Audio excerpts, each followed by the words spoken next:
ഇനിയും ആ ബാലിക ജീവനോടെ ഇരുന്നാൽ ആസുരശക്തികൾക്ക് ആ അവസരം പ്രയോജനപ്രദമാകും. അതൊരിക്കലും അനുവദിക്കാൻ പാടില്ല. കുഞ്ഞിനൊപ്പമുള്ള ആസുരശക്തികൾ അവളെ മരണത്തിലേക്ക് നയിക്കുകയാണ്. ഇല്ല, അവർക്കൊരിക്കലും അതിന് സാധിക്കില്ല. ഞാനതിന് അനുവദിക്കില്ല. ആയുസിന് ഭംഗമുണ്ടാവുന്നതുവരെ അവൾക്ക് ആപത്തൊന്നും സംഭവിക്കാതെ നോക്കിക്കൊള്ളാമെന്ന് അങ്ങ് തന്ന വാക്ക് ഞാൻ ഒന്നുകൂടി ഓർമ്മിപ്പിക്കുകയാണ്. മറ്റുള്ളതെല്ലാം ഞാൻ നോക്കിക്കൊള്ളാം.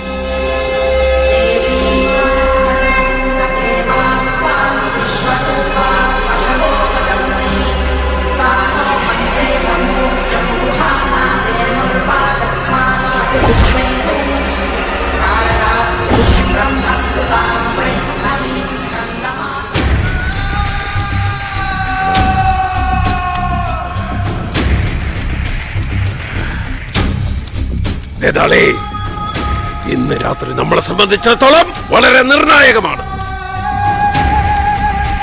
കുട്ടികളെ എന്റെ ഒപ്പം അയക്കാമെന്ന് ആ സ്ത്രീ സമ്മതിച്ചിട്ടുണ്ട്. ആ സ്ത്രീയുടെ സമ്മതം നല്ലത് തന്നെ. പക്ഷേ തിരുമേനിയുടെ മനസ്സ് ഇപ്പോഴും ചഞ്ചലപ്പെട്ടിരിക്കുകയാണ്. അതിനയാളെ പ്രേരിപ്പിക്കുന്നത് ദേവശക്തികളാണ്.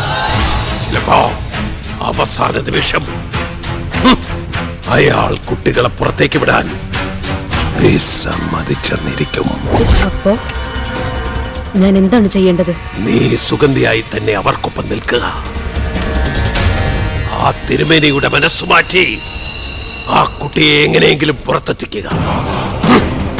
എങ്ങനെയെങ്കിലും പുറത്ത് നമ്മുടെ നിയന്ത്രണത്തിൽ കിട്ടിയാൽ പിന്നെ ആ ബാലിക ഒരിക്കലും നഷ്ടപ്പെടാത്ത വിധം ഈ ഉഗ്രസേന ഘോരയുടെ നിയന്ത്രണത്തിലായിരിക്കും. കുട്ടികളെ പുറത്തെത്തിക്കുന്ന കാര്യം ഞാൻ ഘോരയ്ക്ക് ഉറപ്പു തരുന്നു. എങ്കിൽ അതിനുള്ള ശ്രമങ്ങൾ തുടങ്ങിക്കൊള്ളൂ. ബാലിക ഇവിടെ എത്തിച്ചാൽ നാളത്തെ രാത്രിയിൽ 2-ാം യാമത്തിൽ ബലി നടത്തണം. ആഘോഷപൂർവം ആ ബലി നടന്നാൽ അഘോരയുടെ മൂർത്തികൾ ബാലിക രക്തം രുചിച്ച്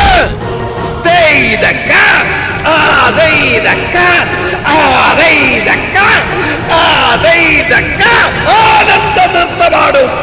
അതോടെ ഈ അഘോര സർവശക്തനായി മാറും.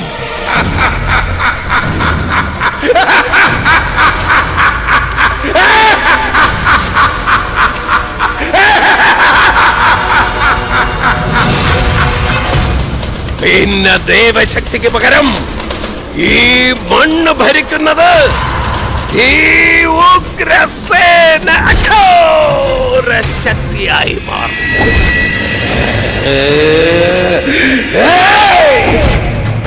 അതുകൊണ്ട് തന്നെ ഇന്ന് രാത്രി എല്ലാം വിചാരിച്ചതുപോലെ നടക്കണം. ഓരോ നീക്കവും കരുതലോടെ ആവണം. ഇനി ഒരു കൈപ്പിഴയും പറ്റരുത്. ഇല്ല, അങ്ങ് കാത്തു നിൽക്കുന്നിടത്തേക്ക് ഞാൻ ആ കുട്ടികളെ എത്തിച്ചിരിക്കും. ഉറപ്പ്. എന്നാൽ പോയി വരൂ.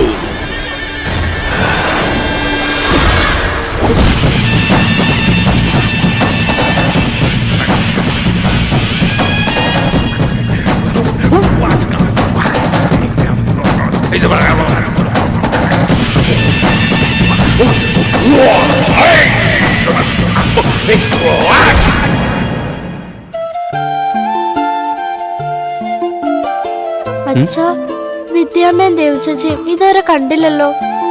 അവരുടനെ വരുമോളെ. നട അടച്ചു കഴിഞ്ഞല്ലോ. ഇനി ഇങ്ങോട്ട് വരുന്ന താമസമല്ലേ ഉള്ളൂ. ആ, പറഞ്ഞു തീർന്നില്ല. ഇതാ അവരെത്തിയല്ലോ.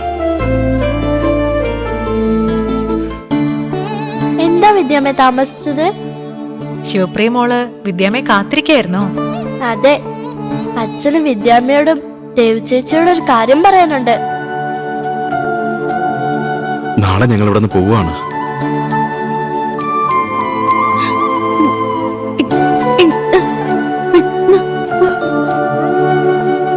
എന്താ നമ്മൾ പെട്ടെന്ന് അങ്ങനെ തീരുമാനിച്ചെന്നാ ദേവചേച്ചി ചോദിച്ചത്.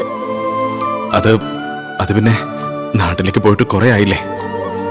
അവിടെ ചെന്നിട്ട് വേണം മണിയുടെയും മോളുടെയും ചികിത്സ തുടരാൻ. അതുകൊണ്ടാ പെട്ടെന്ന് തന്നെ മടങ്ങാന്ന് വെച്ചത്. കാരണം അതാണെങ്കിൽ നിങ്ങൾക്ക് പോയല്ലേ പറ്റൂ. എന്നിരുന്നാലും ഈ തീരുമാനം ഇത്തിരി ധൃതിയിലായി പോയോ എന്നൊരു സംശയം.